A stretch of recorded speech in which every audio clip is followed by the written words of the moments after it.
আমার সম্মানীটা দিয়ে একটা লোক অফিসে পাঠিয়ে দিয়েন। হ্যাঁ, আপনার যাইতে হবে না, তাহলে কাজটা অটো হয়ে যাবে।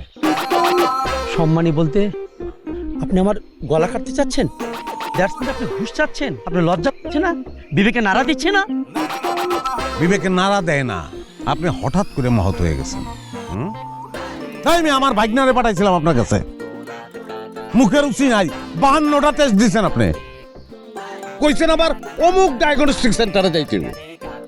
আমি আরো একটা ডায়াগনস্টিক সেন্টারে চেক করাইছি, রেজাল্ট চাই, তাহলে ওইটাতেই করতে হইব কেন?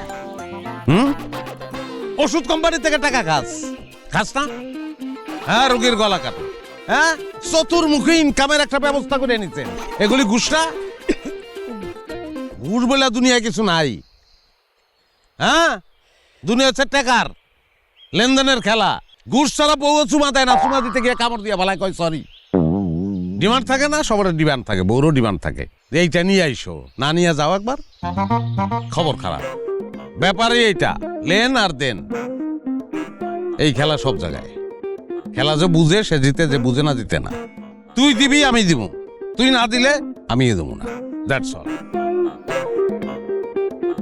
তো ডাক্তার সাহেব, টেবিলের নিচ দিয়ে সম্মানী দিতে পারে এরকম একটা স্মার্ট লোক যদি আপনার থাকে, তাহলে অফিসে পাঠিয়ে দিন।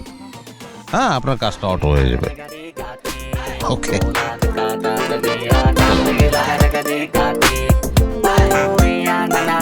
আত্মীয় স্বজন আমি চিনি, আমার কলম তো চিনে না। অক্সিজেন লাগবে ভাই, অক্সিজেন লাগবে, নাহলে কলম চলবো না। আর কলম চললেও কলম থেকে কালি বেরোবো না ভাই। হ্যাঁ হ্যাঁ হ্যাঁ, অক্সিজেন অক্সিজেন, হ্যাঁ জোগাড় করেন, তারপর ফোন দেন। রাখলাম, আসসালামু আলাইকুম।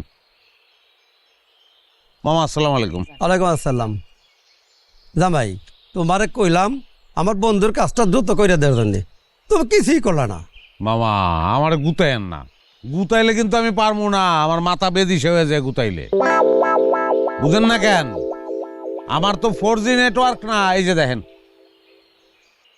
বাটন মোবাইলের নেটওয়ার্ক। গুতাগুতি করলে আমি পারবো? হ্যাঁ, কাজটা তো হইব না তাইলে। না, তোমার তো হাব ভাব বোঝা যাচ্ছে যে আমার বন্ধুর কাজের জন্যে তোমার কলমটা আবার অক্সিজেন দিতে বলো কিনা। মামা আপনি আমার বউয়ের মামা, আমার নিজের মামার থেকে পাওয়ারফুল। আমার নিজের মামারটা না করতে পারি, আপনারটা না করলে তো উপায় নাই। এই জন্য যদি আমি টাকা পয়সা নেই, দিলে কি মান সম্মান থাকবো? হ্যাঁ, আপনার ভাগ নিয়ে আমার ঘরে রাখবো, বনবাসে পাঠাইবো না? আমার তো বনবাসে যাওয়ার ইচ্ছা নাই। না না, মানে তোমার হাব ভাব দেখে মনে হইতেছে তাই। আচ্ছা, ওই তুমি কি আমার মামার বন্ধুর কাজের জন্য তোমার কলম অক্সিজেন দেওয়া লাগবে? পাগল হয়েছে তুমি? হ্যাঁ, আমি সায়েন্সের ছাত্র ছিলাম, নিউটনের থার্ড ল আমার মনে আছে। প্রত্যেক ক্রিয়ারই একটা সমান ও বিপরীত প্রতিক্রিয়া আছে।